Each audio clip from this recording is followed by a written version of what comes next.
And the favorites to win it again. Kawhi and the Clippers are still chasing them at number 2. The Sixers are the top team in the East, but the superstar trio in Brooklyn are climbing. Max Kellerman, who's under the most pressure to knock off LeBron and the Lakers?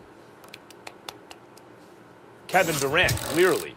I mean, when KD got to Brooklyn with Kyrie, the mandate was to get to the finals at least. But then they added James Harden. James Harden, who, by the way, rolled out of bed, showed up fat and out of shape, and gave him 30 points, a triple-double with 30 points. I mean, game 1, and was winning with KD. And then the question was Kyrie even going to be there? Is he self-destructing? And then Kyrie's back. I mean, if you have an MVP with another MVP and a third all-star plus kind of player, that is a big 3. And in fact, it's a big 3 in the absence of any other big 3 in the league. There's no other big 3 in the league. You know what happens when you put a big 3 together and there's no other big 3? You got to at least get to the finals.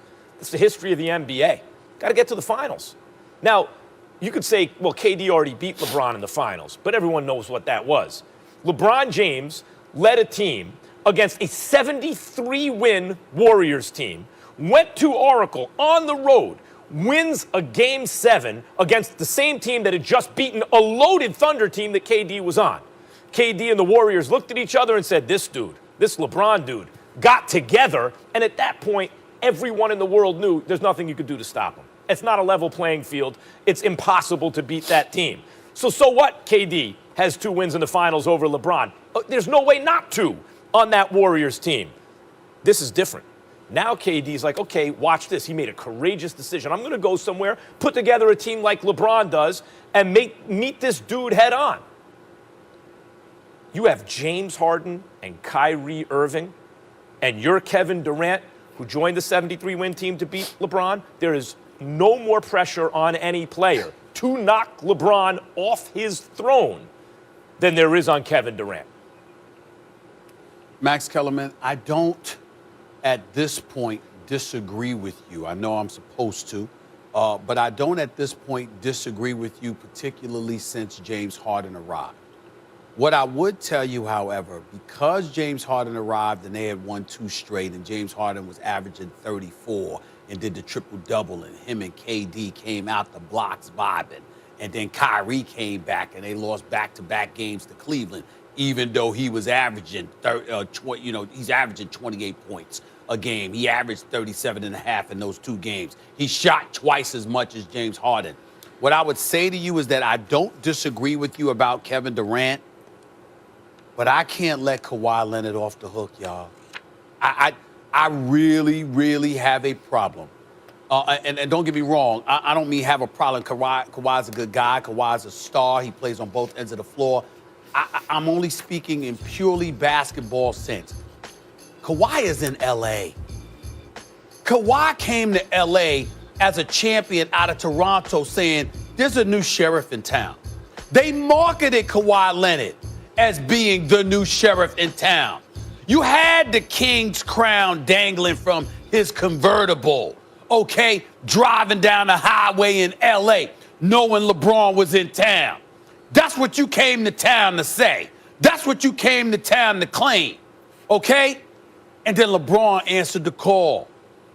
They handled their business in the first 2 rounds. They went to the conference finals, was waiting for you. You had a 3-1 lead. You lost to the Denver Nuggets.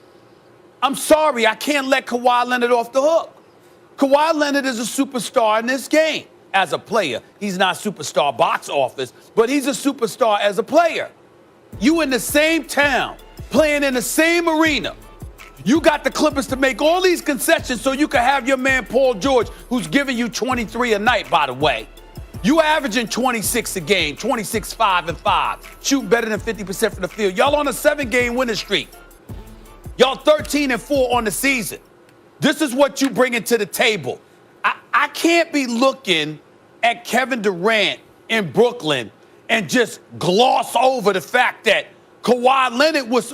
That's why Steve Ballmer and Lawrence Frank and at the time Doc Rivers and everybody went all in on this move.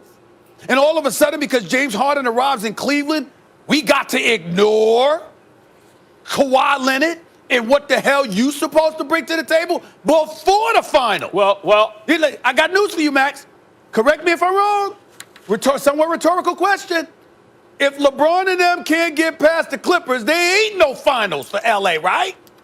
So KD wouldn't have that much to worry about, right? And ain't there somebody that's supposed to be standing in LeBron's way to prevent him from being in the NBA Finals? Isn't that supposed to be Kawhi Leonard?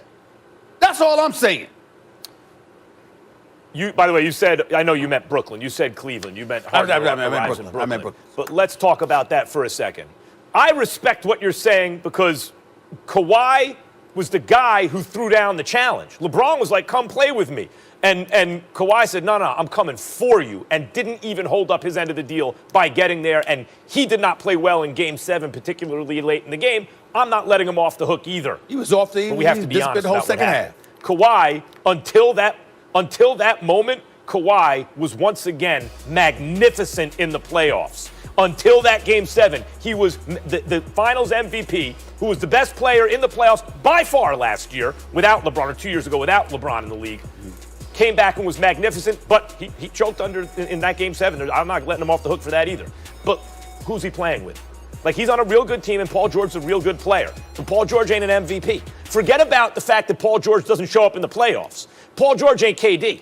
Like, LeBron's playing with AD. That would be like if Kawhi played with KD. Give Kawhi KD and now let's talk. Or if you want to look at KD, who I'm saying there's more pressure on, and I know you agree with that, to beat LeBron, even though you're not letting Kawhi off the hook. I get it. KD is playing with Harden and Kyrie.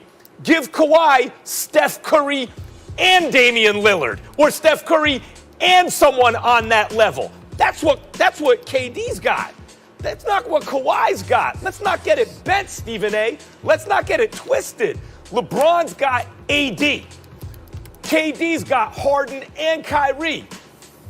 And the fact of the matter is, I'm not disagreeing. This dude, Kawhi, has Paul George, who's not on those guys' levels, Harden or AD. He's not on their level, but especially under pressure. You would have a point if they didn't lose a 3-1 lead to the Denver Nuggets and give up 40 to Jamal Murray in Game 7. It ain't just about Kawhi on the offensive end. Kawhi Leonard was known as one of the elite defenders. None of them wanted a part of Jamal Murray. He dropped 40 in a Game 7. At the same time, they disappeared. I'm sorry, I can't let Kawhi Leonard off the hook on that. You in L.A. for a reason. Handle your business. We want to see LeBron versus Kawhi Leonard. Where's that confrontation? Kawhi Leonard owes us that. LeBron doesn't. He held up his end of the bargain. Where's Kawhi? Where is he? That's what I want to see before you get to KD. All right, according to Caesars in Vegas, Lakers have the best odds, followed by the Nets and the Clippers. Speaking of the Lakers,